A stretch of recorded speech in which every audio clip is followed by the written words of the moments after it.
News. Searching for a motive now after a mass shooting claimed multiple lives and caused sheer panic in the heart of Louisville, Kentucky this morning. Thanks for joining us at 4 o'clock.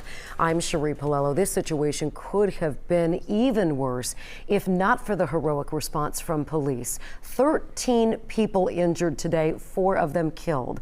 WLWT News 5's Todd Dykes joining us live from Louisville with the very latest. Hi, Todd. Hi, Cherie. Yeah, it was at 8:30 this morning that a man carrying a rifle made his way inside the building that you can see behind me here in the heart of Louisville's business district. He opened fire, killing 4 people and wounding 9 others, including 2 Louisville Metro police officers. And just within the last hour or so, we got a lot of new information from the police department here on where the investigation stands right now. We learned the shooter was a 23-year-old man who worked at Old National Bank, where the shooting unfolded. It, again, is in the heart of Louisville's business district, right along the river. The city's interim police chief revealed the shooter's identity and also the names of the 4 people that shooter killed during this afternoon's update that, again, happened a short time ago. Those victims include 40-year-old Josh Barrick, 57-year-old Juliana Farmer, 63-year-old Tommy Elliott, and 64-year-old Jim Tutt. Kentucky's Governor Andy Beshear described the personal connection that he had to one of those victims. Tommy Elliott helped me build my law career, helped me become governor, gave me advice on being a good dad. It's one of the people I talk to most in the world, and very rarely are we talking about my job.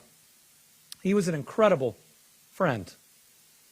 We also lost Juliana Farmer, Jim Tutt, Josh Barrick, each amazing people whose families grieve them, whose community will mourn and will miss them. These are irreplaceable, amazing individuals that a terrible act of violence tore from all of us. A terrible act of violence, no question about that. And again, the scene here remains active. Police have been here for hours and are expected to remain here for a good length of time going into this evening. Again, just collecting as much evidence as they can. Police did arrive here 3 minutes after the 911 calls first started to come in. They engaged a fire with the shooter, killing him. One of the 2 injured officers, as I mentioned, there were 2. One was injured with an elbow injury. The other was shot by a bullet in the head. That officer has come out of brain surgery. We learned that just about a half hour, 45 minutes ago, and is in critical but stable condition at this point. Certainly everyone hoping and praying that the death toll does not climb as a result of the 3 people who remain in critical condition. For now, reporting live in Louisville, Todd Dykes, WLWT News 5. Todd, now that we know this shooter worked at the bank, are detectives any closer to knowing why he decided to go on this deadly shooting spree today? Well, that, of course, is the question everyone wants answered right now, and then it's in the immediacy of these types of things that police say, just wait.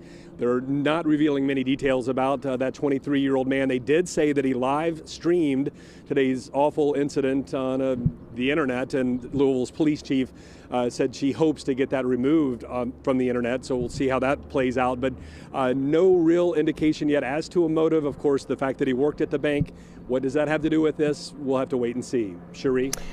Todd Dykes reporting live for us tonight. Todd, thanks so much. That gunman, 23 years old.